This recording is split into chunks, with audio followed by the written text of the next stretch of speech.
avec cette dernière présentation, je ne vais pas vous parler de programmes malveillants, mais je vais plutôt vous parler de ceux qui les utilisent. Depuis maintenant un petit peu plus d'un an, avec un de mes collègues, Dirk Kohlberg, un autre chercheur de McAfee, nous nous sommes intéressés à une société cybercriminelle localisée en Ukraine. Nous avons eu la chance de pouvoir mettre la main sur 70 gigas d'informations, des informations qui étaient disponibles sur les serveurs de cette société, donc des informations que nous avons pu télécharger et consulter en toute légalité, en utilisant le port TCP/80, en n'utilisant aucun ou en ne falsifiant aucun nom d'utilisateur et aucun mot de passe.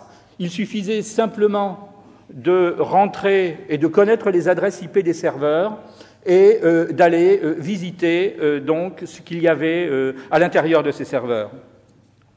Donc cette société, c'est une société qui propose ou qui vend des scareware. Un scareware, c'est un logiciel inefficace, la plupart du temps un logiciel antivirus qui ne détecte aucun programme malveillant, mais qui fait apparaître sur l'ordinateur de la victime des menaces imaginaires, justement, afin de pousser l'internaute ensuite à un achat, à l'achat de ce fameux logiciel. Vous voyez sur ce sur ce slide, un certain nombre de copies d'écran. Je pense que vous les avez vues tous, les uns ou les autres, à un moment ou à un autre, sur vos ordinateurs, cette année ou l'an dernier. Donc, pendant 12 mois, les serveurs de cette société se sont trouvés ouverts, et donc nous avons pu visiter, voir tout ce qu'il y avait à l'intérieur de ces équipements.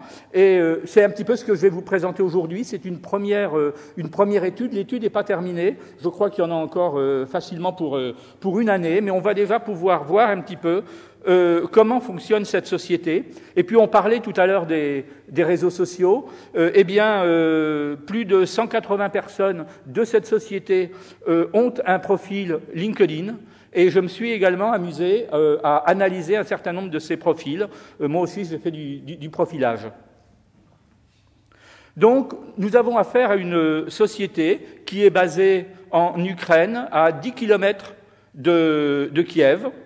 Une société qui a donc loué des locaux, un bâtiment. Ce sont donc des locaux sur plusieurs étages.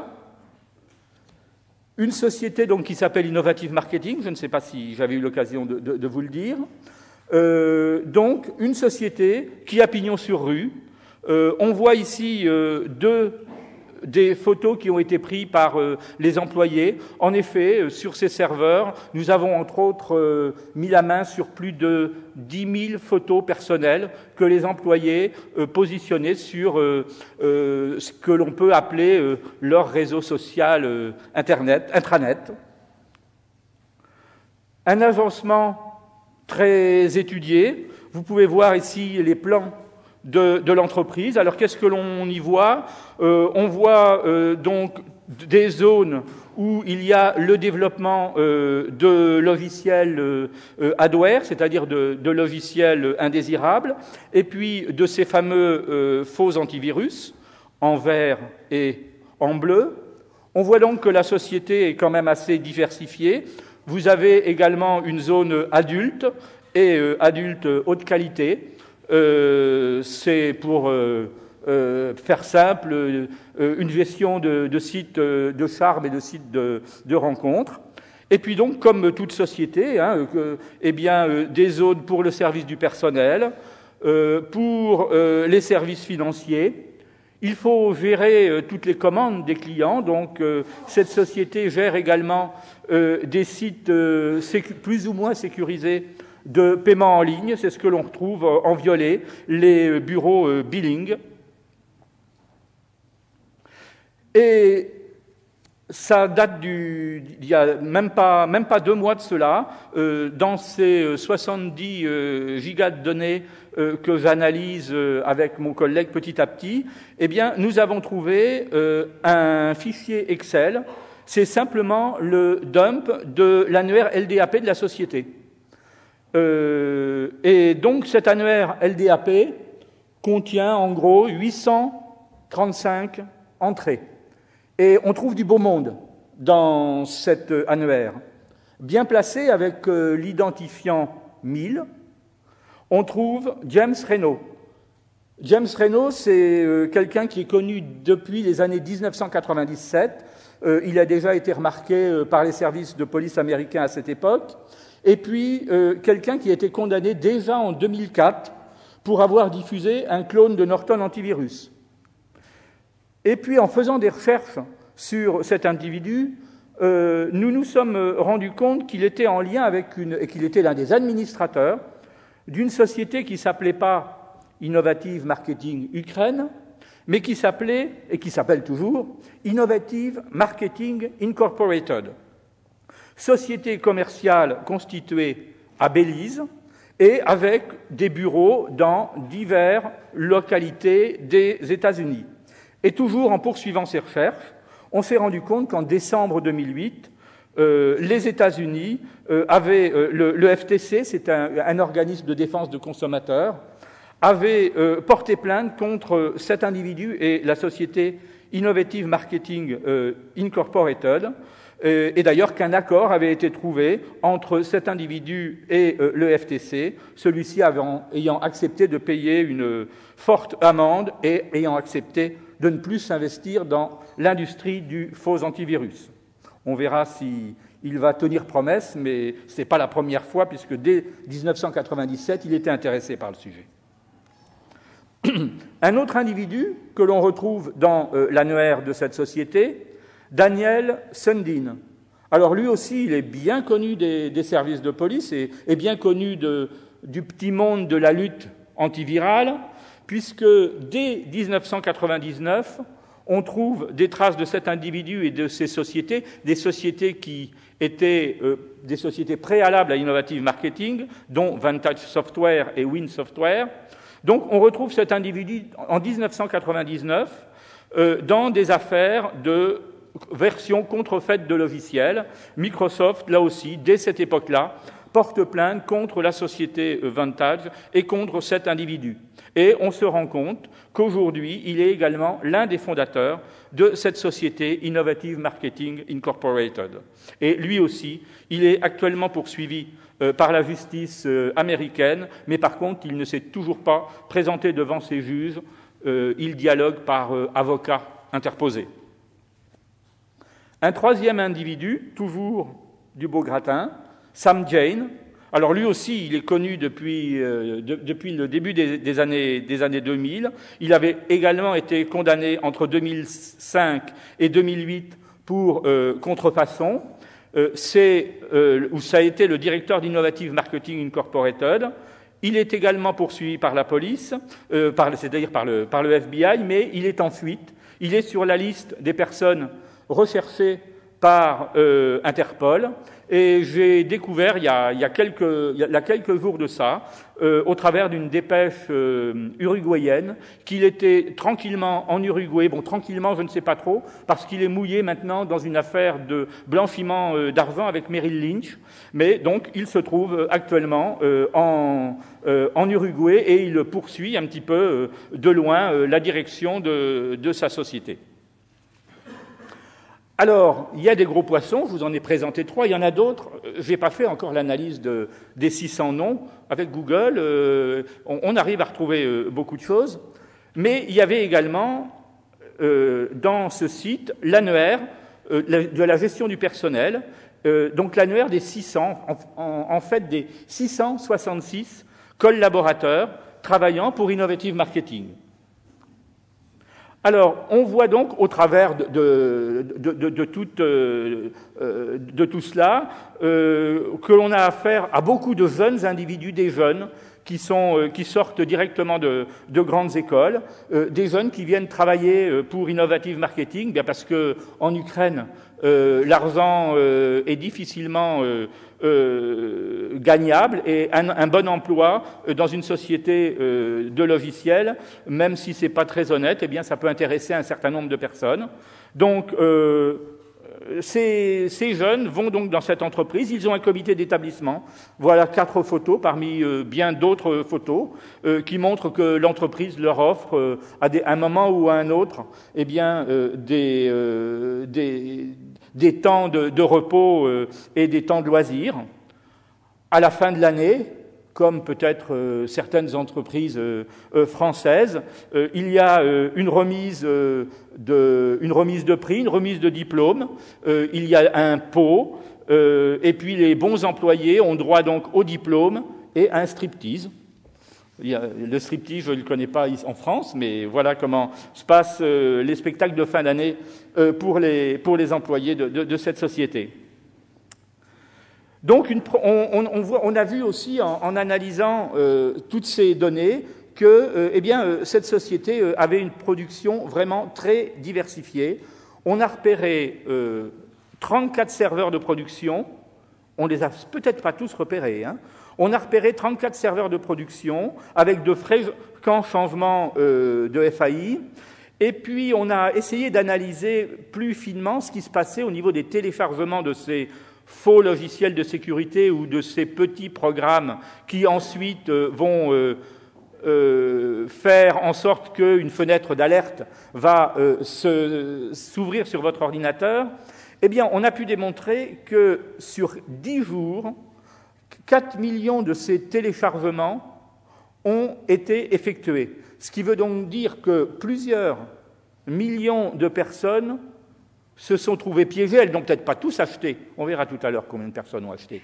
Elles n'ont peut-être pas tous acheté le logiciel, mais en une semaine, plusieurs millions de personnes, avec des ordinateurs mal protégés, se sont trouvées piégées par ces logiciels malveillants. Donc on voit d'ailleurs également dans ce slide, c'est intéressant, non seulement le nom de tous ces fameux produits antivirus, alors PC Clean Pro, PC Anti-Spy, PC XP Pro, mais on voit également le nom de toutes les sociétés de paiement que Innovative Marketing a créées pour pouvoir ensuite ramasser l'argent. C'est une véritable structure de recherche et développement qu'il y a dans cette société. Les plans et tous les organigrammes de tous les logiciels sont présents et sont détaillés. Parmi l'une des caractéristiques signalées, on voit que les adresses IP des serveurs doivent avoir une durée de vie inférieure à 15 minutes. Ça fait penser aux techniques de fast flux que l'on vous présentait l'an dernier. On voit aussi que ces fameuses fenêtres d'alerte qui bloquent votre machine, ces réponses identiques que vous cliquiez oui, non, OK ou je refuse d'acheter, vous arrivent et vous amènent toujours à cette même fenêtre acheter mon produit et puis vous bloquent la machine. On voit bien aussi au travers des documents trouvés sur leur serveur que c'est une volonté puisque les organigrammes de ces faux logiciels étaient également présents et vous en avez un ici, source Innovative Marketing. Alors, j'ai commencé à essayer de définir un petit peu tout l'organigramme de ces sociétés. Alors là, vous en avez vraiment, c'est simplement pour vous donner une petite idée. Aujourd'hui, je suis à 70 sociétés différentes de repérer. Des sociétés situées, bien entendu, à Belize, en Inde, en Pologne, au Canada, en Grande-Bretagne, en Ukraine, bien entendu, en Argentine pour une partie de la sous-traitance, et puis à côté des sociétés qui sont directement liées à Innovative Marketing, on voit aussi tout ce que l'on pourrait appeler des filiales, c'est-à-dire des individus ou des groupes d'individus qui revendent, moyennant commission, les fameux logiciels antivirus. En particulier, l'une des sociétés, c'est un groupement d'individus, russes. Là aussi, nous avons pu intercepter bon nombre de photos que ces individus s'échangent.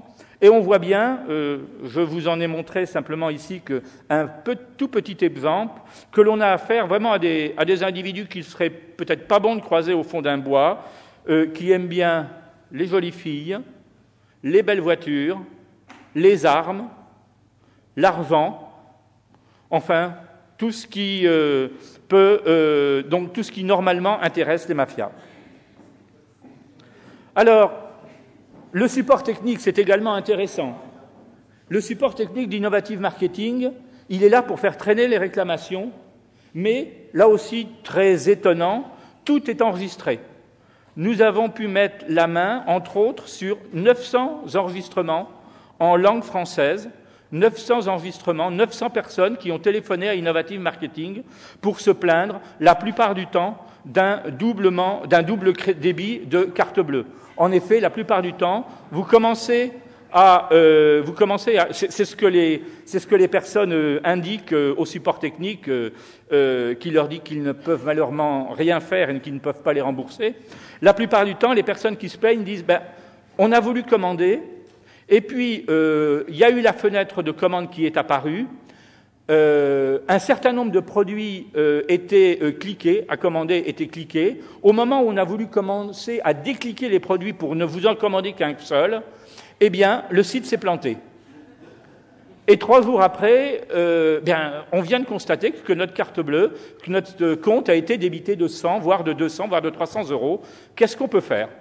Donc, le support technique est là pour faire traîner en longueur. Alors, il n'y a pas que moi qui le dis, vous le trouverez dans les documents du FTC, donc de ce service de consommateurs des États-Unis. Et donc, la plupart du temps, bien entendu, pas de remboursement. On leur propose des produits complémentaires, mais on ne peut pas les rembourser. Nous avons repéré plus de 4,5 millions de commandes. Alors, le chiffre exact. En 11 mois, nous avons repéré 4 507 366 commandes. Alors, un petit chiffre, on va dire une commande pour $40, ça fait quand même un chiffre d'affaires de 180 millions de dollars. Et là, on ne parle que des produits antivirus, on ne parle pas de toute la branche Charme, et puis d'une autre branche qui vend d'autres produits d'Internet. Alors, donc, effectivement, voilà quelques sites qui sont encore actuellement en ligne et qui sont sponsorisés par Innovative Marketing Ukraine. Alors, pour terminer, je me suis amusé à prendre le nom d'un certain nombre de ces individus et puis de faire des recherches sur les réseaux sociaux. C'est la mode, on en a parlé aujourd'hui.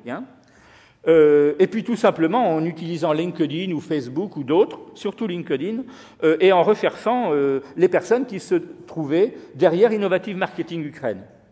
Première surprise, et je n'ai pas fini mes recherches, 180 individus de la société Innovative Marketing Ukraine ont un profil LinkedIn. Et certains d'entre eux ne se cachent absolument pas en ce qui concerne leurs activités douteuses au sein de la société. Ce qui est assez drôle, c'est que pour certains de ces individus, j'aurais vraiment peu de mal à entrer en contact avec eux. Vous avez sur la droite les personnes connectées à mon compte LinkedIn qui sont également connectées à certains des individus d'Innovative Marketing Ukraine. Ici, je n'ai mis que les prénoms, mais il y a des personnes dans cette salle qui sont directement connectées à des individus travaillant pour Innovative Marketing Ukraine. Voilà. C'est pas terminé. Avec LinkedIn, il est possible de faire le profil de ces salariés.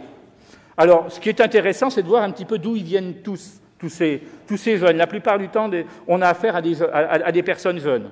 Alors, pour beaucoup, ils viennent directement de grandes écoles, et on voit que l'école polytechnique de Kiev vraiment propose et offre beaucoup de salariés à Innovative Marketing, puisque sur les 180 personnes que j'ai repérées, 60 venaient de cette école.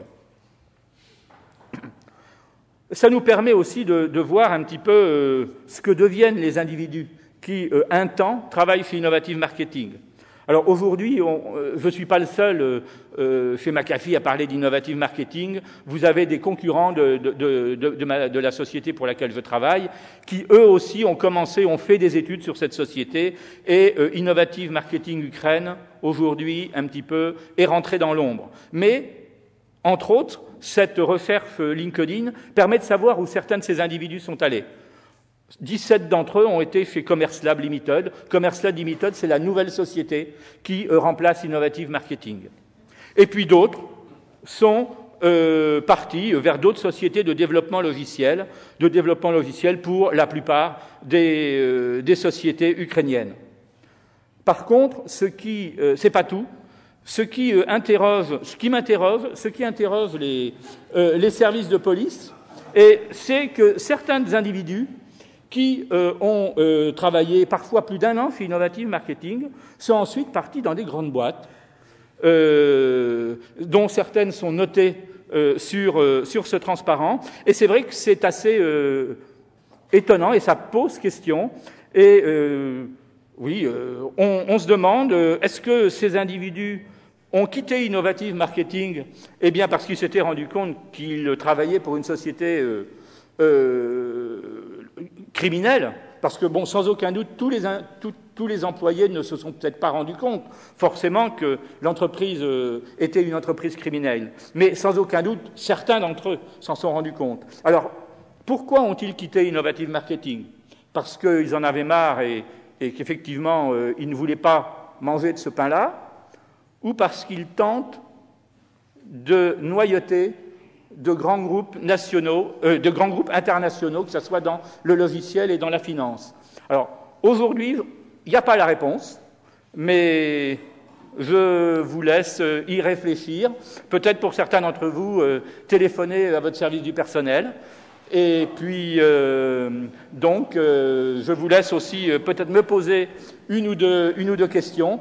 Sachez que ces 70 gigaoctets de données sont entre les mains de divers services de police américains et européens. Ils ont également été commencés à être analysés par ces services, mais que c'est un travail gigantesque qui ne fait que commencer. Là aussi, on a affaire à une affaire en cours.